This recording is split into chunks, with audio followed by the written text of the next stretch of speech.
I am Alex Brown. I'm the co-founder of Barks and Blooms, and this here is our mascot Cleo, our muse, the one who inspired the business.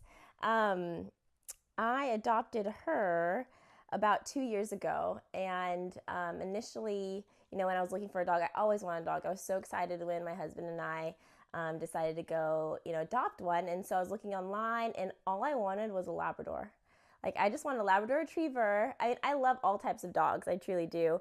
But my husband, he grew up with pit bulls, and he was a pit bull lover, and he was really adamant about us adopting one. And I didn't want to. Like, I absolutely refused. We actually have a video of me saying that I'll never own a pit bull, which is really ironic because now I'm this crazy pit bull lady who loves them and like wants to advocate on their behalf.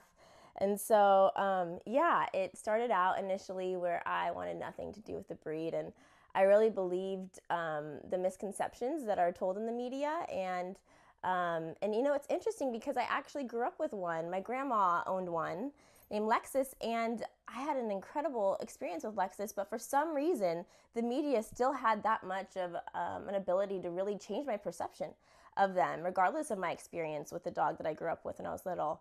And not only that, but it was one that these dogs may be dangerous, and then another thing is that I was like, I don't want people to not come over my house. I don't want, if we have kids, people are going to be worried about them being around my dog. And so it was a societal thing too. It wasn't just the fact that I was afraid for my own safety, but it was also that I was afraid that society wasn't going to accept me, and we're such social people. And so we went to the pound, and it was going to be my birthday present. And so we went, and Cleo was actually the last cage, and she was just perfect. I mean, like, look at her right now. She's just a wonderful animal. She loves people, loves dogs. I mean, and she was just curled up in the corner, and all she wanted to do was just like lick our hands.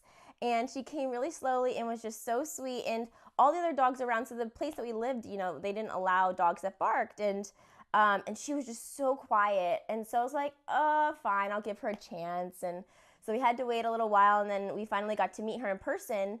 And oh my gosh, it was literally like within 10 seconds, she just stole our hearts. And it was clear that she was the one that was for us. And so we adopted her. But, even though I had adopted her, I was still very cautious. I was still really nervous.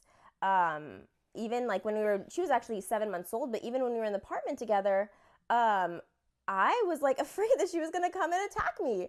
And it's awful, because of the misunderstanding and all the things that are really, they're portrayed in the media in a way that she seems like they're animals. I mean, like ferocious animals. And so, and that they, could bite at any moment. And so I truly believe that Cleo could snap on me at any moment. And so I actually even went to the SPCA again to find a different dog. I told Jonathan, after a few different instances where people were screaming at the sight of Cleo, and also our apartment complex didn't allow pit bull type dogs.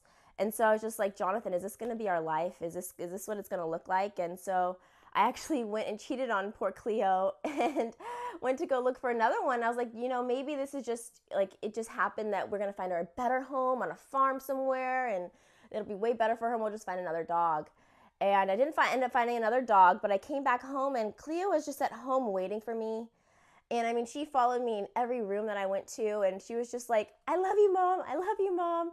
And so I just sat there looking at her, and I was thinking, she has no idea that people are so scared of her, and that instead of like having other people tell me who this dog is, I'm going to let her tell me who she is. And so that was really the beginning, the breaking point, and the beginning of my love for pit bulls. And it was immediate, and just their loyalty, their devotion, their kindness, their care, their courage.